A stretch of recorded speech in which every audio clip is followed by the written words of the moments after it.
Halo everyone, ini aku pulang kerja, teman aku beres-beres kos yuk. 2 hari ini aku lagi demam guys, demam batuk pilek, jadi kos aku berantakan penuh dengan tisu. Ini aku beres-beres, aku bersihkan tempat tidur, aku sapu dan pel. Ya sudah bersih, selanjutnya aku masak. Bingung mau masak apa guys, soalnya stok belanja aku di kulkas udah tinggal dikit banget, tinggal sayurnya pun gak ada. Udah aku mau masak ikan tongkol gulai. Selanjutnya aku mau marinasi ikannya pakai jeruk nipis biar tidak bau amis.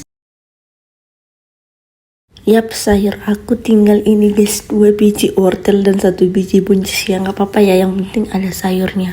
Ini adalah bumbu-bumbu untuk bahan gulai ikan tongkol aku ya, seadanya ya guys, nama juga nak kos. Aku giling bumbunya, setelah aku giling aku tumis, masukkan ikannya, bumbu-bumbu penyedap dan teman-temannya.